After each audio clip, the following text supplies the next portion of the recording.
Cover it. Assalamu alaikum and hello to everyone watching. Welcome back to accidentalmuslims.com. Today we are very, very honored to have with us a very dynamic couple, Razia Rawoot and Mehboob Bawa. Welcome. Assalamu alaikum. Alaikum salam. What is that expression? I was No, it's like, I mean, you didn't need cue cards or auto cue machine, you got it down pat, I mean, you know. So when can we audition you for our next year? So thank you for being here. Welcome. We know that you guys are, I think, very busy with a new movie. So we're gonna get right into it. We can go one at a time. We can both tell us who is Mehboob Bawa and who is Razia Rawoot. So should I tell you about her and should she That would tell you actually about be a great idea. I think we do that. Please forgive her, she's got a very bad cough, That's okay. which she gets always before an interview, just before an interview, the cough sets in, you know. So, but yeah, so Razia Rawoot is an amazing, dynamic woman, you know, who's travelled a wonderful journey in her life. And, I mean, no holds barred. This is an open discussion. I mean, whoever's listening and watching is here to find out more about us and what makes us tick, and also about the film. But, and she doesn't like me to talk about some of the things that I may say, so if I suddenly cringe with pain, it's because she's kicking me on the table. So let me just move this way. So Razia, I mean, has travelled an amazing journey. She's always been a people's person, I think. She's always excelled when it comes to planning activities. She's like into logistics and events and that sort of stuff. She used to, many years ago, be involved with a catering group here in Cape Town many moons ago. And I think it's from that involvement in that she took to that she's then moved on, you know, because film production, television production, anything to do with staging events, she just takes to it, you know, and she has that ability to look at issues and challenges and to find the solutions to them, because it is a solutions-driven industry. Anything can happen on a daily basis. When you're on set, things happen and you've got to already be proactive and think, now how do I resolve this, you know, without other people knowing about it or getting other people worried about it. Yes. You've got to sit with that pressure and that stress to try and sort things out. And I do the same thing. I'm a line producer in the film industry as well, and that's also part of my responsibility. But it's a challenge that I don't relish, and I was really glad that she took it on. But you know, Razia also had severe health challenges for a long time. She was ill. She had lupus for many years, and you know, she struggled through that. You know, we walked that journey together. But she's a very strong person. She overcame it. She looked together. We looked for solutions, for holistic perspectives on how to overcome it, because there's no cure for lupus. Yes. You know, they treat the condition, but they can't cure you. And alhamdulillah, you know, with Allah and also the help and assistance from various people, we found things and methods to help her. And she's been off medication now for years. Her professors, when they meet her, they can't believe. They still ask her, when do you go for your next appointment? She says, what appointment? I haven't been in 6 years or 7 years, you know. So alhamdulillah, she's really travelled a wonderful journey. And when the opportunity came for us, we always wanted to make movies. You know, I'm a movie buff. I love movies, you know. But we're also into empowerment, skills development, and giving back, you know. Although we're still waiting to receive on our side, but we still give back, you know. I mean, you know. And when the opportunity came, you know, for this film, she just, you know, took it glad. She took the bull by the horns. Our director, Maynard Clark, said to her, I'm going to mentor you as a producer. I acted in the film, so it was very difficult for me to do both, you know. And she said, sure, she'll get involved. And, you know, to her credit, Maynard said, I'm not going to spoon feed you. I'm going to tell you what to do. You're going to apply for funding from the Department of Trade and Industry. You'll deal with the National Film and Video Foundation. And you're going to have to deal with all these things on your own. I'll be there to guide you. Mehboob's around. He also knows a fair bit. But you got to do the work. And she did the work, you know. And to her credit, after this film was produced, he came back to her, and she's now working with the director on a Canadian-South African international film co-production, you know, so that's her next job. They've already started it, and he's talking to her about other projects and stuff. So she's left me in her wake, and she's moved ahead, you know. I said, I'm the film buff, but she's making the movies now. Hopefully there'll be a role for me in some of these films, you never know. But that's his... That's my forte. That's what acting. You Yeah. don't do the behind the camera things. You just love the in front of the camera. So that's you. I suppose. Yeah. You say so. Yeah, I must I must say, I was telling them that I remember the voice. So the loud doctor, that's how I remember you from KFM. Yeah. And it was kind of like my introduction to like old school music. And so that's actually how I remember. I think a lot of people probably remember you from radio, but you still. I'm still on radio. Yeah, I'm still on radio. I'll never leave. Of course, I'll never leave radio. But I mean, as long as they'll have me, I'll still be around because I love that immediacy of radio. You know, that bond that there's a line that they always hear. Not all people conform to that, but it's one person. So you speak to one person when you're on radio. You don't speak to the listener. You know, when you say on air, to the listeners, and you say to the listeners out there. There's common crutches that people have in the radio, and it's not the way it is. It's meant to be in commercial radio and in proper radio. They'll teach you and they'll train you and they'll say you always speak in your mind. You're speaking to one person because it's that intimate relationship that you're developing with the person. So when you're on radio, and I'm at fault as well. I often also say listeners as well. I'll try not to say that out there because I cringe when I hear that. But I mean, it's important to know when you're in radio, you're listening and you listen to the presenter, and that presenter is speaking to you because people take it personally. They actually say, you know, when you spoke that day, you know, and I was listening, it was like it was just the two of us in the room, you know. But literally, that's how it is. Even if you're 10 people in the room listening to one radio show, that presenter is speaking to you. Then he's speaking to Khalil. Then he's speaking to somebody else who's in that room. So it's that intimate bond, and I love radio. I love that aspect of radio. I've been on television as well. I started my career as a TV presenter years ago, and this is my 31st year in the industry. And I don't look that old, I know, but thank you. I was sincerely shocked. Yeah, the makeup you guys do is amazing. So I started in television, and that was also cool. I love everything about entertainment, you know, and film, music, TV, radio.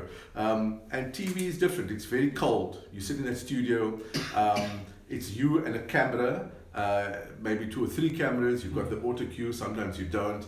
And you don't know. There's no response. With radio, I can say something now, and then there's a WhatsApp message that comes in. It's a funny story. So the other day, I spoke on radio, and I mentioned I work for a station called Magic 828. They're on a medium wave. But so I did a little story about a movie that I watched in Harare in 1986. And I said, you know, I watched this in a cinema there, and at the time it could have been like the biggest screen that I'd ever seen, you know, and I equated it to like the IMAX, for example.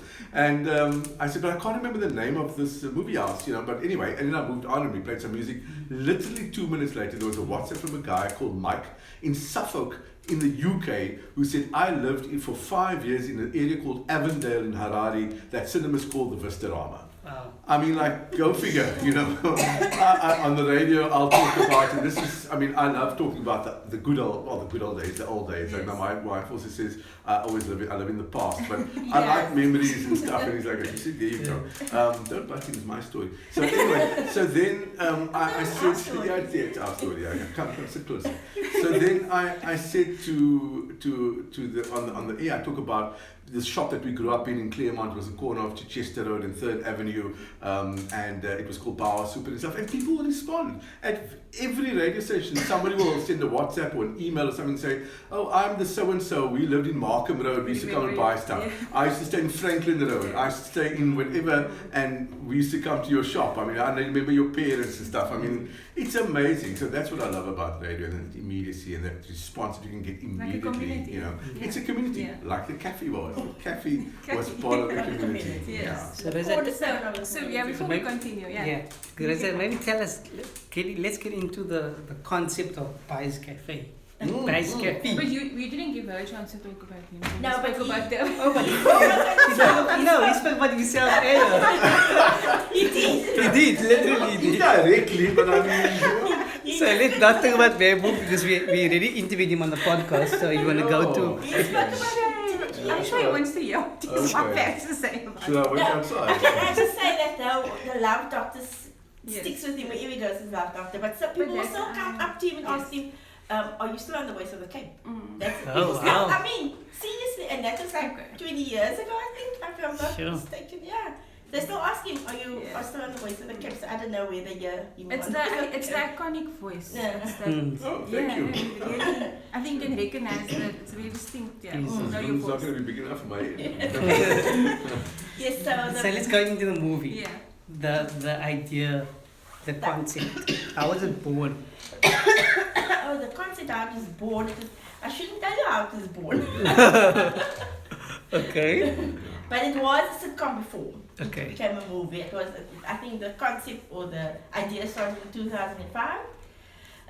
2005. Yes. 15 years later, here we are But it was a talking. sitcom, not the movie. Okay. The sitcom started in 2005, and it wasn't that easy at that time, and still now, to retain your IP. So that's why we sat with the sitcom for so long. I Okay. mean, and then about 5 years ago, our director Maynard Clark came to us and said, "Why don't you just make the movie?" And that's when the movie started.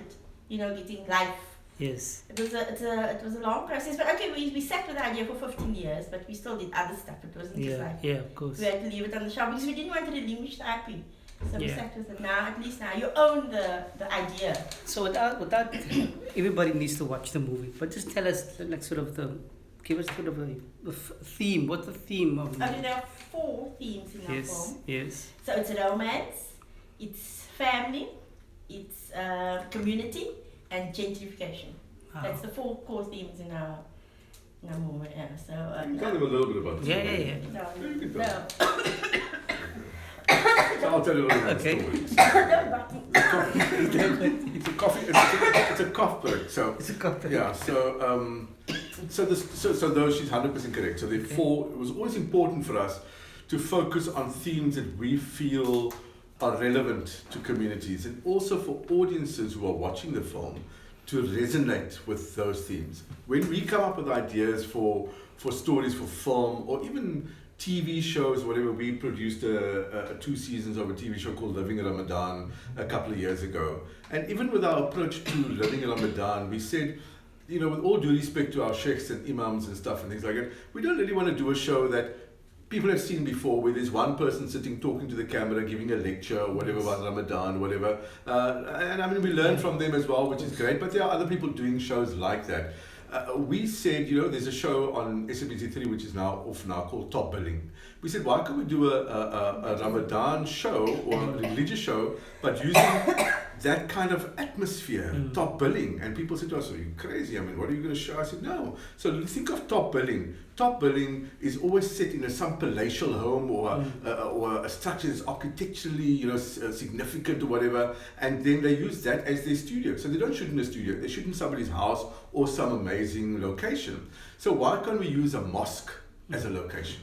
So we shoot in the mosque and we talk about that mosque and how it was built and the challenges that people went through, and we speak to the imam of that mosque or the management of the mosque or something, or the trust or whatever. But then we link to all different inserts in the show from that mosque. So we did something different there. When it comes to the film also, we said we need to do something that people can relate to and enjoy. So it's got to be entertaining, but it can still have a message. And it doesn't have to be a moralized kind of thing where you're dictating to the audience a certain kind of angle, but you fuse it into your story in an entertaining kind of a manner. So we took those 4 themes and we then tell a story about a corner cafe, which comes from the sitcom. The sitcom was also going to be about a corner cafe. And the corner cafe concept came from, at the time, Aisha mentioned earlier on, I was at KFM. And when I was at KFM, I had to deal with some airline, and we got to travel very cheaply to Europe, which is the only reason we went, because we could afford to, at the time, go to Europe. And we went 2 or 3 years in a row. And whenever we met Indian people who were resident in those cities, like in London or Paris or Vienna, wherever, the one thing that was common between them, not maybe the only thing, but the one thing that stood out for us, between them and us in South Africa, was that they owned corner shops. For them it was convenience stores, for us it's the bubby shop, or the Bhai's cafe, and that was common. And that's where the idea was kind of born. Why don't we do a TV show about a corner cafe and an Indian family who own this cafe, and every episode a story about their life, So the film took that idea on board. And we then set the story in the corner cafe, but the gentrification thing back then, I mean, we came up with that idea in 2005, and gentrification was already in our mind. We didn't even know what gentrification meant back then, but I mean, we had the idea of the property developer who wants to come and take over the shop. That was already part of the sitcom back then in 2005. But the sitcom started where everybody was friends already, that the property developer changed his mind when he met the family. He realized that this cafe is almost like a heritage site in Cape Town because everybody descends on it. You know, like Wembley, when people come from everybody else, they from Joburg and Durban, they all must go to Wembley for something. So like it was with the Patel family and this Bhai's cafe, that everybody then descended on the cafe, you know. And we then, but he had already decided, okay, fine, he's not going to bowl and and knock down the cafe. So when we looked at the story for the movie, we thought, no, what do we tell in the movie? What story do we tell in the movie? 10 episodes. Yeah, we did already written 10 episodes of the sitcom, and we were working with we had two writers, Aaron Naidu from Joburg and Daron Meyer from Cape Town, who worked on Aaron's script afterwards. They worked separately. But we were sitting with Aaron and we were going through the ideas, and I don't know, he was in Joburg, we were here, we were doing a Skype call, and he also said, so where do we start with the film? Like, what story do we tell here? And I said, you know what story we tell here? We tell the backstory. We tell the story of everything. Sorry, I get very emotional when I talk about this, when I think about the journey. So we tell the story about what happened before they became friends. So in other words, if we do go ahead or not, when we do go ahead with a sitcom, it'll still make sense, that narrative will still just continue. So we then decided to tell the backstory. So the property developer comes into this community. At the time, originally the sitcom was set in the Boekap, but it's a huge challenge to shoot in the Boekap. I've shot some Bollywood movies there, and it is a challenge. Then we moved to Woodstock. And it's not safe to shoot in Woodstock. One of the reasons, but also there's the My City bus route and all those sort of things which impact on production. And then we said we're going to have to find a shop somewhere. And I promise you, 10 days before we started, less than 10 days before we started production of the film, we didn't have the location. We didn't have a shop. We had all our other locations. We were going to shoot most of them.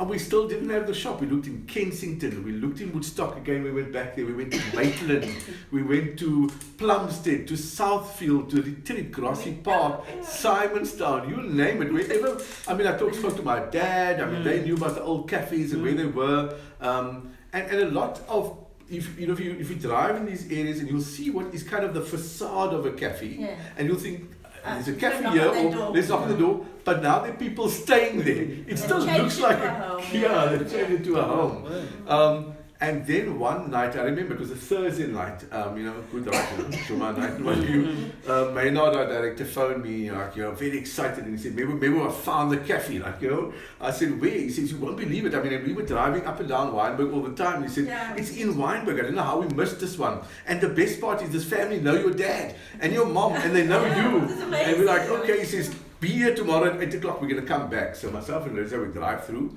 On the corner of Bats and Forbes Road in Wynberg, diagonally opposite to Mohammedia Primary School is this cafe. And we stand outside, it says Hassan's Stores, and we go in, and I know the man. When I walk in, I know him, Mr. Hassan and his sisters, I know them. I've seen them at functions and things. And Manna says, whatever, and we go into the house and we sit down, we chat, we tell them, and they say, yes, come film here, I mean, we paid them.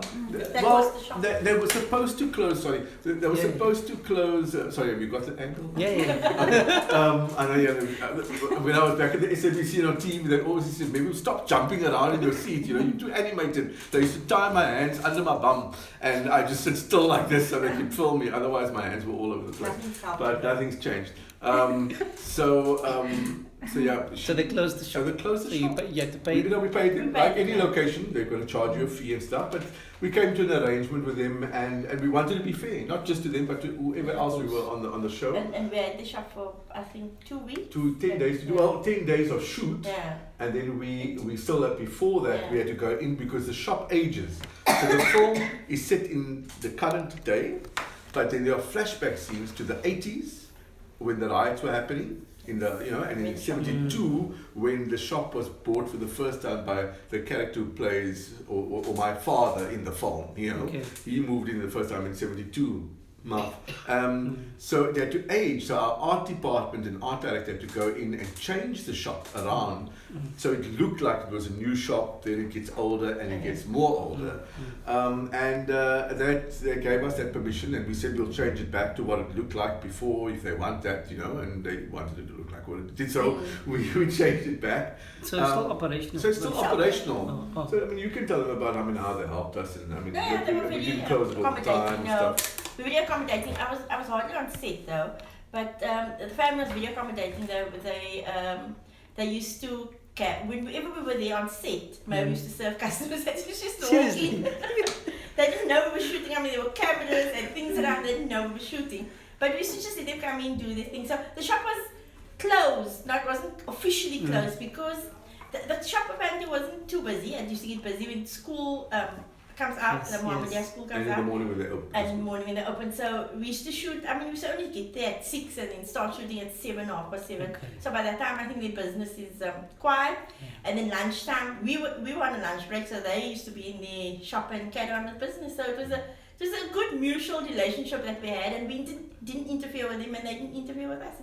It was a good... there were days that we had to close it off completely. Yeah. We were doing certain scenes in the shop that we wouldn't be able to shoot if people were coming in and out. But I served customers. I did. It's weird. You've got lights and cameras. And they just walk in but people just walk in like nothing is happening. You're doing a scene, you're doing dialogue, yes, whatever, and a customer comes in and says, excuse me, and you serve the customer and the guy goes out and you carry on with the scene. People used to be on the floor laughing But it's good. I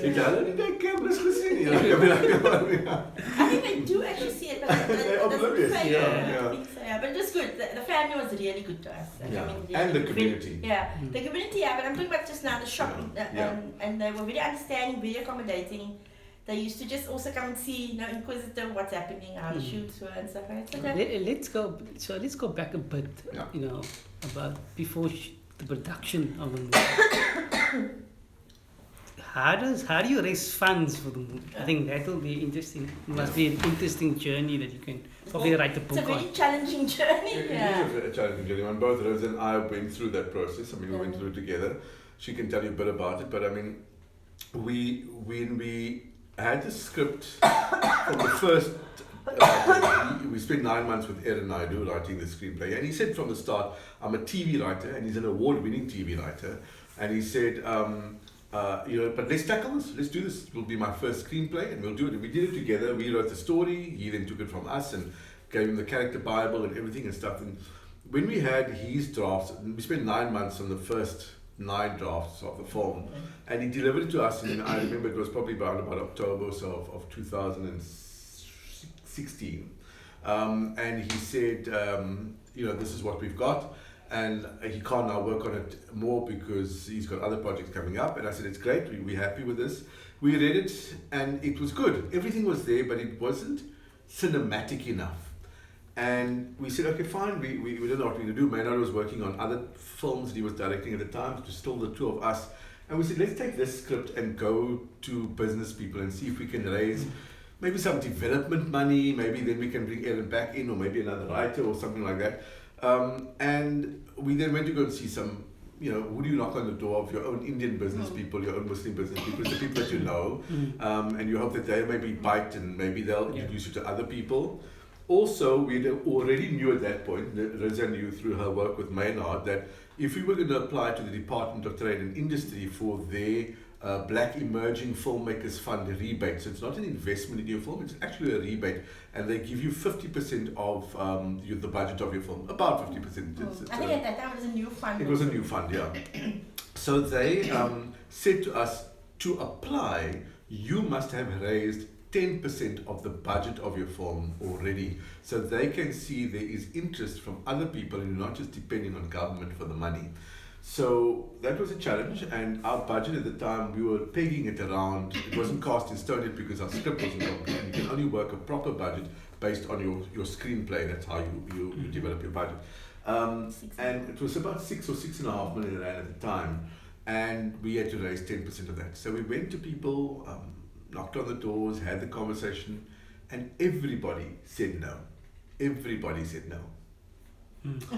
So everybody said no, and it was a problem. We thought, now how do we make this film? I mean, you know, so it's really 600 or 650,000 rand that you have to raise in somebody's mind. That's a heck of a lot of money, and for other people that's a drop in the ocean. You know, it's all about perspective. You know, and for us it was a heck of a lot of money, but I mean. But you need to raise that. We're not going to get to the next stage if we don't have that, and then you're not going to make your movie. And here we're like on the doorstep because we've got a screenplay, we've got a director who thinks it's got potential, and other people in the industry who think yes, you know, it has. So we said, okay, fine. They're saying no, and you can't begrudge anybody. They've worked for their money. It's And their this money. is 2016. 2016. 2016. Yeah. Yeah. They've worked for it. It's their money, and you know they must invest in it. And we said to them, don't give us money because I'm Mr. Bawa's son, or you know me, or I'm your friend. You've got to look at the project, and you've got to say that this makes sense to me, because investing in the film industry, it's high risk. You know, it always has been. Whether you're making a local film or international film, and there are tax incentives also for investors. There's a section 120 in the SARS Act. That is designed specifically as an incentive for people to invest in films, so they can benefit from that as well. And we said you've got to look at all these things, make sure it makes sense to you, and then take it further. Everybody said no. We met a lot of people. They all said no. Then we left it, and then Maynard came knocking on our door at the end of 2016, beginning of 2017, saying, "Listen, what happened? What's going on?" And we said, well, here's the script. We think it needs some work still. You know, the story-wise, it's just, you know, maybe tweaks here and there, whatever. So he read it, he says, no, 100%. The story's great, Erin's done a great job. But you're right, it needs a little bit of work here and there. We need to find another writer. So he introduced us to somebody, Daron Meyer, a local South African writer from Cape Town who's written a lot of screenplays, he's an actor as well. And he took it into his credit. You know, he looked at the story and said, Erin's done a great job. I don't need to do a lot of work here, but I know what I need to do. So he tightened it up. It was also a bit too long. He tightened it up, etc., etc. But long story, but coming back to your question about the funding. So in July of 2017, we then had a script which we thought, and Maynard read it, we read it, we said, this is the one. If anything, it's going to be minor tweaks here and there thereafter, you know. But this is the one. So what we did was we sent it to the National Film and Video Foundation, and we applied for funding from them. Theirs is an investment in the film, not a rebate, so you've got to pay them back. And they looked at it. What they do is they ask for an independent script editor. You've got to bring the person in. They've got to then read your script and make recommendations to the NFEF, right? And then they decide, is your film, there's certain criteria, so do they feel the film will have an audience in South Africa? They also want to look at, will the film travel? Could it do well internationally? Then you must have a distributor aboard. Will somebody distribute the film? So you could make the film, but it never ends up in the cinema, you know. So will a distributor distribute it, and do they think the cinemas will take it? And you have to have these letters from them. Then you have to have your budget. Then you have to have a letter from an international distributor also saying, well, I think I would buy this film, and this is more or less what I think the film could potentially sell for internationally. And the local distributor has to give what he thinks it would do at the box office. High end, low end, and a middle kind of value. So all these things you've got to do, and this is all what Razia had to do with Maynard. He helped a lot initially, but then afterwards she had to do all the work on her, on her own, and then report back to him so he could make sure that everything is done. I can't say if it's the NVF or the DTI, but I know that sometimes the documents are like 60 documents, 48 documents that you've got to submit. And if one document is missing, they will not evaluate your proposal, and they will move it over to their next cycle. So you could miss out 3 months, and 3 months is a long time, you know. So she applied to the National Film and Video Foundation. Also they look at female, female and person of color, and also that if you own in your IP, like, you know, you must own 51% or more. Then they know that you can benefit from it, you know, afterwards. So look, there was a lot of criteria that they looked at, but the application was the easiest application because it's online. Okay. So you do it's a lot of paperwork, but everything is done online. where the Department of Trade and Industry, their application is like a thick thing like this. If you post it to them, I mean, it's You ridiculous. got to courier it up to I Pretoria. should say that, but I mean, Yeah. but I think it's changed now. I think the new application you can do online, but still a lot of paperwork. But they're very helpful. So did they fund the whole 6 million? No, they don't. No, they don't. You still They- have to yeah. find the money, right? They give you up to 1.5 million, I think, or one. Up to 1.5 million on certain projects. That's the National Film and Video Yeah. Foundation. They only give 3 projects 1.3 million. Only one gets 1.5, and then it's from 250,000 and upwards. That's Yeah. kind of where they're working. So Razia applied for Yeah. that funding. We didn't know what we were going to get from them, but we thought if we can get money from the NFEF, then we can go back to investors and they might feel, okay, well, Get some you've traction. raised Yeah. some money already, and they'll feel a bit more confident about it, you know. And the only reason why they said no was because they don't know the film industry. They don't understand it. They'll rather open a garage or build a parking garage or something like it or whatever, or build property, because that's what they know. So she applied, and I remember we were in bed. Yes. Okay, this I is think it now was December or changing to something. an adult theme, but I mean, so we were in bed. It was about it was about End of November. November around about there of 2017, and we get this Email. and she wakes up and her phone beeps and she checks she says, oh, it's NABF, and I said, oh, what are they saying, you know? So she says, oh my God, oh my God, I'm saying, what? And she says, we were one of only 3 companies to get 1.3 million rand from them, the maximum that they would give. And the other 2 companies were established companies. This was our first film, which meant that they did their due diligence, they looked at the script editor's report and everything else, and it was on merit that they gave that to us. Brilliant. Immediately, we went back to the investors, to other people, and we took the letter, we got a letter from them. And we went, and then people thought, okay, well, this is interesting. It wasn't easy still. We still had people saying no, but we raised 700,000 rand privately. 7 people gave us 100,000 rand each. But that's what we needed. Which is what we needed, Yes. yeah. It would be Yes. great to do more, but it was fine. And the stories vary. Again, so forgive me if I cry, but the point is, when we went to investors, our first investor said, look, I'm going to start you off, man, and then go to 1 or 2 others, and if they see that I put in, maybe they will give. So he gave us 100,000 rand, and he introduced us to somebody else who then also said, okay, fine, because he gave, I'll give. And we said, don't give because he give, and film doesn't, don't make your money, then you're going to come back to us, and no, it's fine, we'll give, And then the third investor, we were in Johannesburg at Discop, the film festival. And this guy came over to us and he said, what you guys doing here? We said, no, we're here for Discop, the festival. And he said, oh, that's great. And you guys are making a film or something? And yeah, so we're just having, we are having a conversation. We weren't pitching for funding or anything. We just sat in, this is the films, we were doing stuff. He said, so who's invested? And we said, well, we only got 2 investors so far, this guy and the other guy. And he said to us, wow, okay, so what are they, 100,000, So I said, yeah, that's what they gave. But we're seeing other people. And he said, okay, fine. He says, send me your bank details. I'm going to put in 100,000 tonight. Yeah, And it's amazing. we said to him, I said, Marv, man, I said, I'm not pitching this to you. We're just chatting. He said, maybe if we don't help each other, how are we going to move forward in this business? Give me I'll put it in. And he put it in. Then I was at another investor at his uncle's janaza. And we sat at the janaza and he nudges me and he says, are you making a movie? So I said, yeah. That's what they did. Okay, it was after the janaza at the house, afterwards. To his credit, it was at the house afterwards. And I said to him, yeah. He said, so how are you raising money and stuff? I said, well, I told him about the NPF and I said, well, listen, check the game. And we at the janaza. He said, okay. Phone me tomorrow and set an appointment. A week later, he gave us the appointment, went to his office. He said, okay, cool, 100,000 rand, sorted. I said, okay, fine. But those are people we thought wouldn't give us. Wouldn't give money, or not give, but maybe They don't this is understand not the business it. for So them, wouldn't so have we gone wouldn't to have the gone to investment, them. Then another person, which it was quite accidental that was arranged in a certain manner. But we met this guy, and everyone told us he will never give you money because he doesn't invest in the film industry. And we said, okay, fine.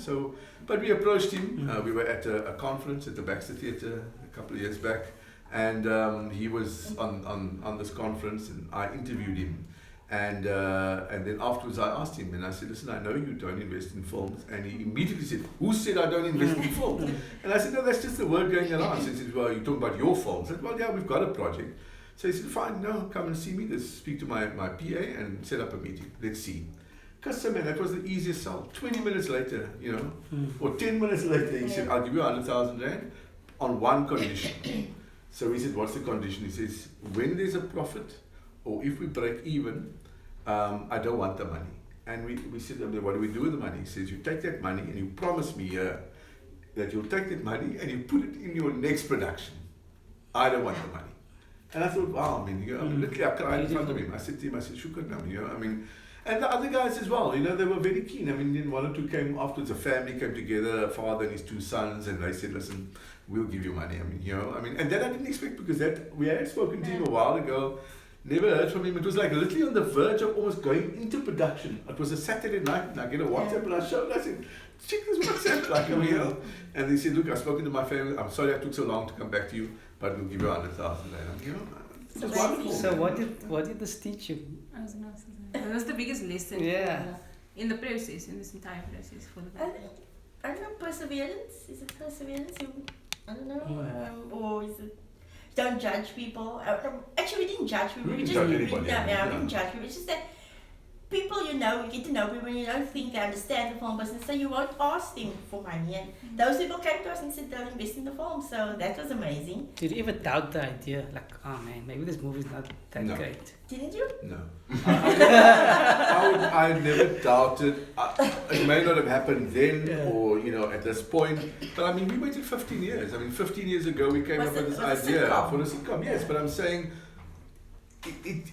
15 years later, our film releases on the 14th of February 2020. I wouldn't say we doubted. I think that we just... You get despondent. Yes, very despondent, And that's par for the course, for anybody, But not doubt, you get very despondent. You think, is this going to get made? When is this going to get made? How much more work you put into it? And it was challenging. It was very challenging, And for us, and it's for anybody who's trying to start. It's a business. If somebody wants to start a business, you need to move ahead. You don't have the money. What do you do? And it really is. I call them angels. There are angels there who have the belief in you, but they're sent to you by the Almighty. And the Almighty tests you all the time, and tests your conviction, tests your reserve, and tests how you will persevere, in whatever aspect of life it is, whether it's your relationship with someone, whether it's your business, whether it's other aspects of your life, you get tested. And it's how you move forward. So I think we were really tested. So no more. And he's still testing us. But alhamdulillah, I just take a leaf out of my mind. I worry. I worry all the time. I'm worried now. I'm worried about the fact that we open on Friday, inshallah. Throughout South Africa, we've got 27 cinemas. There was a film that came out last year, the year before, 2 years ago. Keeping Up with the Kandasamis, right? That was a massive hit, the first one. The second one is even bigger hit. The director of that film, Jane Woodley, wonderful woman, she watched our film at the Durban Film Festival, and she came to us recently and she said, I never spoke to you at the festival, but I just want to tell you that I was a bit worried when I went in to watch the film. I thought, I just hope these people didn't think Kandasamis made a lot of money, let's make a film like that, because that's what people tend to do. Somebody's successful, so we've got to follow that formula. And when I came out of the cinema, I was just amazed. You told your own story. It was something completely different. And I think you probably appealed to a wider audience than our film, because we made a film for a certain audience, for the Indian audience in Chatsworth. And if other people came to watch it, was great. And we did really well. But your film, I think, will appeal to like kind of a wider audience. And we've had challenges with the cinemas, New Metro, Stekeniko, etc. They were also concerned. They thought, who's going to watch this film? Will people watch? Will there be an audience for this film? But despite that, we've gotten 27 cinemas. Kandasamy is at 26 when they opened. We've got 27. They gave us a strange cinema called Masingita Mall. It's in Giyani, Limpopo. I don't know why, but we opened it there. So if you're in Limpopo, please come and watch our film. And we opened on Friday, and I'm worried because on Tuesday, Stekeniko opened up bookings for the film. And on Wednesday, which today's Wednesday, so last night, New Metro opened up bookings. And when I went to the sites and I looked at the cinemas in the complexes where they're opening, probably 80% of them are their biggest cinemas. So for example, at Gateway Stekeniko in Umhlanga, we've got cinema number 2, which seats 417 people. And they've opened it at a second cinema at Gateway, in a prestige cinema. Canal Walk New Metro have given us what I thought was their second biggest cinema, but it's their biggest cinema, 200 and something odd seats. Then Trade Route in Malaysia, they've given us their biggest cinema, 300 odd seats, and it just goes on and on. I mean, it's the biggest cinemas. I'm saying open us like an 80-seater. If we fill it, next week you can give us a bigger cinema. But as my dad always tells me, and I take a lot of advice from him. He says, Mehboob, every day is a good day. Alhamdulillah, we say Alhamdulillah, and we carry on. Whatever comes your way, comes your way. Okay, it's come our way in a big way, and maybe the Almighty's given us what we want. We always said, we need to go big or we need to get out of the business. I mean, and now we've got our film. We're on the doorstep of releasing. I said to in the car on the way, I said, Razia, you produced a film and it's releasing in the cinemas on Friday. Not very many people can get to say that. Yeah, my film is releasing on Friday, the 14th February. Please go watch it. Yeah. But it was a really good process. I mean, with all the challenges. She enjoyed it. I thoroughly enjoyed the process with all the challenges that we had. And So how do you choose the cast? no, cast audition. That's how you choose them. Yes, the casting director. The only person that didn't audition, and I didn't know that, was Bhai. Why? Because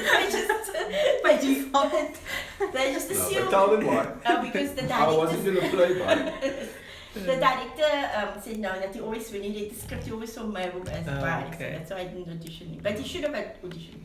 No, but I did cast readings in the auditions with the other actors because there's got to be a chemistry. There's got to be that kind of that thing that you can't put your finger on but say, wow, these guys actually work so well together.